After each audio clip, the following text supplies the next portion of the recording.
வணக்கம். இந்த வீடியோவில் நான் என் குழந்தைக்காக ஒரு பவுச் ஃபெல்ட் மெட்டீரியல் யூஸ் பண்ணி சிம்பிளான டிசைனில் ஒரு பவுச் ரெடி பண்ணேன். அது எப்படி ரெடி பண்ணேன் அப்படிங்கிறது தான் நான் ஷேர் பண்ணியிருக்கேன். என்னோடய குழந்தைக்கு கேமில் வர ஒரு கேரக்டர் அமாங்கஸ் அப்படிங்கிற கேரக்டர் ரொம்ப பிடிக்கும். ஃப்ரீ டைமில் அதை வரைஞ்சிட்ருப்பான்.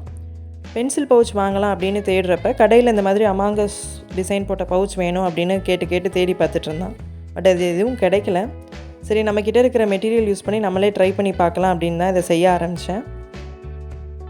ஏன்னா இந்த கேரக்டர் ரொம்ப சிம்பிளாக இருந்துச்சு, வரைகிறதுக்கும் ரொம்ப ஈஸி, ஃபெல்ட்டில் இதை கட் பண்ணுறதும் ஈஸியாக இருக்கும் அப்படிங்கிறதுனால ஸ்டார்ட் பண்ணேன். வேறு ஏதாவது காம்ப்ளிகேட்டடாக இருந்தால் கண்டிப்பாக ஒத்துருந்துக்க மாட்டேன். இப்போ பவுச்னாலே நமக்கு கண்டிப்பாக ஏதாவது ஜிப் ஏதாவது தேவைப்படும். ஜிப் வாங்கி அட்டாச் பண்ணுற அளவுக்கு எனக்கு தெரியாது. அதனால் நான் வீட்டில் ஏற்கனவே வேஸ்ட் கலெக்ஷனில் ஒரு ஓல்டு ஜூட் பேக் வச்சுருந்தேன். அதில் இருந்த வெல்க்ரோ மட்டும் கட் பண்ணி எடுத்துக்கிட்டேன். பவுச்சில் ஓப்பன் க்ளோஸ் பண்ணுற இடத்துல இதை அட்டாச் பண்ணுறதுக்காக. அதுக்கப்புறமா நான் ஃபெல்ட் மெட்டீரியலில் 2 ஷேப் இந்த மாதிரி கட் பண்ணி எடுத்திருக்கேன். கட் பண்ணி எடுத்துகிட்டு வெல்க்ரோவை ஃபஸ்ட்டு ஒட்டலான்னு நினச்சேன். கடையில் வாங்குகிற பொருளே சீக்கிரம் பிச்சுடுவாங்க, ஒட்டுனா வேலைக்கு ஆகாது அப்படிங்கிறதுனால ஊசி நூல் வச்சு அதை நல்லா ஸ்டிச் பண்ணிட்டேன். அதுக்கப்புறமா பவுச்சோட ஃப்ரண்ட் அண்ட் பேக் 2 பக்கமும் நம்ம ஜாயின் பண்ணணும். அதுக்கும் நான் கம் யூஸ் பண்ணல. கம் தான் ஃபஸ்ட்டு எடுத்திருந்தேன், பட் சீக்கிரம் பிஞ்சிடும் அப்படின்னு எனக்கு டவுட்டாக இருந்தது. அதனால் அதுவுமே ஸ்டிச் பண்ணேன். உங்களுக்கு ஸ்டிச்சிங் தெரிஞ்சிச்சுன்னா அழகாக போட்டுக்கோங்க. நான் ஃபஸ்ட்டு ஒரு ஸ்டிச் ஸ்டார்ட் பண்ணேன். அது கொஞ்சம் டஃப்பாக இருந்ததுனால ரன்னிங் ஸ்டிச், எனக்கு தெரிஞ்சது ரன்னிங் ஸ்டிச் தான், அதை வச்சு கம்ப்ளீட் பண்ணேன். அப்படி இப்படின்னு அட்ஜஸ்ட் பண்ணி ஸ்டிச் பண்ணதுனால வெளியில் பார்க்குறதுக்கு ஈவனாக இல்லை, நல்லாவே இல்லை. கலர் வேறு ப்ளூ கலர் த்ரெட் ஒரு மாதிரி இருந்தது.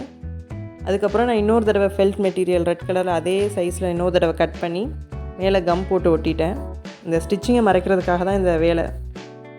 ப்ராப்பராக ரெட் கலர் த்ரெட் வச்சு ஸ்டிச் பண்ணியிருந்தால் இந்த வேலையை கூட நம்ம அவாய்ட் பண்ணியிருந்துருக்கலாம். திருப்பி நான் இன்னொரு லேயர் ஒட்டி அதுக்கு மேலே அந்த கண்ணாடி மாதிரியும் ஒட்டி கொடுத்து ஒரு அளவையாக சமாளிச்சிட்டேன். என்னோடய குழந்தை ரொம்ப ஹாப்பி. சரி, மேலே இன்னொரு லேயர் ஒட்டுறதுனால ஃப்ரண்ட்டில் ஒரு கலர், பேக்கில் ஒரு கலர்னு டபுள் கலர் பவுச்சாக வந்துடுச்சு.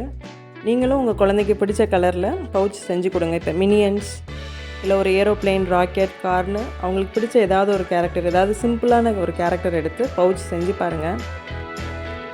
சின்ன சின்ன டிசைன்ஸ் மேலே ஓட்டுறதுக்கு நம்ம ஃபேப்ரிக் க்ளூவே யூஸ் பண்ணிக்கலாம்.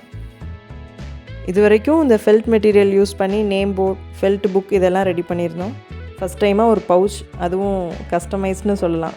குழந்தைங்களுக்கு பிடிச்ச கேரக்டர் பிடிச்ச கலரில் செஞ்சு கொடுத்துருக்கேன். அவங்க ரொம்ப ஹாப்பி, எனக்கும் ரொம்ப பிடிச்சிருந்துச்சு. தேவைப்பட்டுச்சுன்னா ட்ரை பண்ணி பாருங்கள். நன்றி.